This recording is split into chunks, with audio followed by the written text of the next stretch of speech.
तो आज हम जिन स्रोतों को देख रहे हैं वो हमें kingdom of the planet of the apps की दुनिया में ले जाते हैं। ये असल में एक हिंदी पॉडकास्ट स्क्रिप्ट के कुछ अंश हैं इस फिल्म का विश्लेषण करते हुए, जहां बंदरों का राज है और इंसान वो हाशिए पर चले गए हैं। हमारा मकसद है कि इन स्क्रिप्ट अंशों से कहानी के जो ज़रूरी हिस्से हैं, किरदारों का जो सफ़र है और फिल्म के जो गहरे मतलब हैं उनको समझे।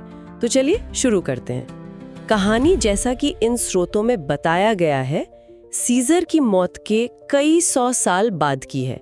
काफी वक्त गुजर चुका है। हाँ, सदियां बीत गई है। बंदरों के अब अलग अलग कबीले हैं और इंसान वो लगभग जंगली हालत में पहुंच चुके हैं। बिल्कुल। और सीजर, जिसने कभी बंदरों को एक किया था, वो अब सिर्फ एक लीजेंड है, एक मिथक।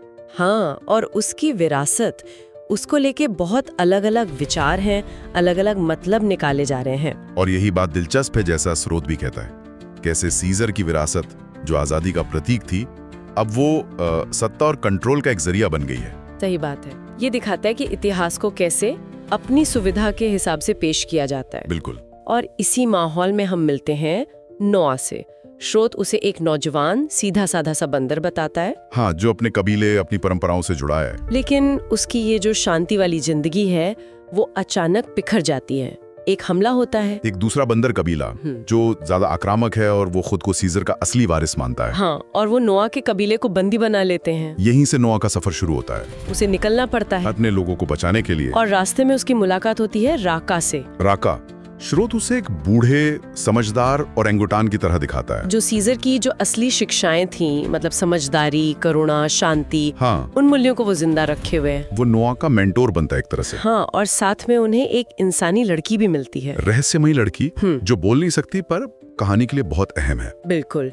राका का किरदार, जैसा स्रोत भी इशारा करता है, काफी महत्वपूर्ण है। वो नोआ को सिर्फ शारीरिक ताकत नहीं बल्कि नैतिक बल सिखाता है। सीजर के असली मतलब समझाता है, करुणा, बराबरी। और वो लड़की, उसका रहस्य, वो इंसानों के भविष्य पर सवाल उठाता है। और दूसरी तरफ है प्रॉक्सिमस सीजर, हाँ, कहानी का विलन। हाँ, स्रोत उसे एक ताकतवर, क्रूर शासक बताता है जो समुद्र किनारे एक बड़े किले पर राज करता है। वो सीजर का नाम इस्तेमाल करता है, लेकिन उसकी बातों को पूरी तरह से तोड़ मरोड़ कर। उसका असली मकसद है इंसानों की पुरानी टेक्नोलॉजी, पुराना ज्ञान हासिल करना, ताकि वो अपना साम्राज्य फैला सके, एक छत्र राज कर सके। बिल्कुल। प्रॉक्सिमस का चरित्र दिखाता है कि कैसे पावरफुल लीडर्स इतिहास और सिंबल्स का गलत इस्तेमाल करते अपने एजेंडा के लिए। स्रोत ये भी साफ करता है कि उसका लक्ष्य सिर्फ शासन करना नहीं है। नहीं, वो बंदरों को श्रेष्ठ साबित करना चाहता है और इंसानों को हमेशा के लिए गुलाम बनाकर रखना चाहता है। ये दिखाता है कि सत्ता कैसे भ्रष्ट कर सकती है। कहानी जब आगे बढ़ती है तो नोआ और उसके साथी प्रॉक्सिमस के किले तक पहुंचते हैं। एक मुश्किल सफर। और इस सफर में राका की मौत हो जाती है। वो नोआ को बचाते हुए अपनी जान दे देता है। बहुत दुखद पल, लेकिन ये नोआ के लिए एक टर्निंग पॉइंट भी बनता है। हाँ, और स्रोत बताता है कि नोआ को पता चलता है कि प्रॉक्सिमस उस इंसानी लड़की का इस्तेमाल क्यों कर रहा है, एक पुराने बंकर को खोलने के लिए जहां इंसानी हथियार और टेक्नोलॉजी है। और फिर आता है क्लाइमैक्स, नोआ और प्रॉक्सिमस का आमना सामना। लेकिन जैसा स्रोत कह रहा है, नोआ की जीत सिर्फ ताकत की जीत नहीं है। नहीं, वो बदल चुका है। हाँ, इस पूरे सफर ने उसे बदल दिया है। वो सिर्फ बदला लेने नहीं आया, वो एक बेहतर भविष्य बनाना चाहता है। वो समझ गया है कि असली विरासत वो ताकत या नाम में नहीं है, बल्कि सीजर के असल मूल्यों में है, करुणा, आजादी, बराबरी। और इसी समझ के साथ वो प्रॉक्सिमस को हराता है, अपने लोगों को आजाद कराता है। स्रोत इस बात पर भी जोर देता है कि नोआ का ये जो ट्रांसफॉर्मेशन है, ये कितना अहम है। वो राका की सीख को अपनाता है। हाँ, वो समझता है कि असली लीडरशिप डराने में नहीं बल्कि जोड़ने में है, समझने में है। फिल्म का जो अंत है, जैसा स्रोत का विश्लेषण कहता है, वो एक उम्मीद देता है।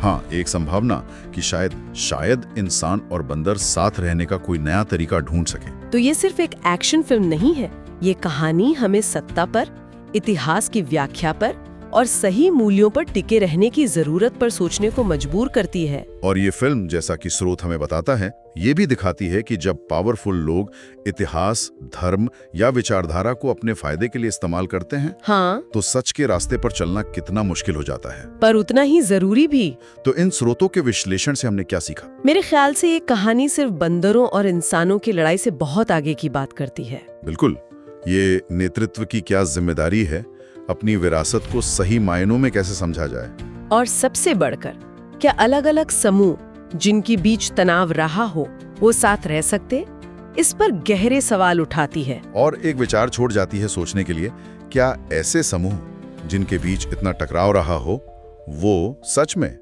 आपसी समझ और करुणा के आधार पर साथ आ सकते हैं? खासकर तब जब अतीत की कहानियों को, अतीत की व्याख्याओं को लगातार बंटवारे और नफरत के लिए इस्तेमाल किया जा रहा हो। ये वाकई एक बड़ा सवाल है जिस पर विचार किया जाना चाहिए।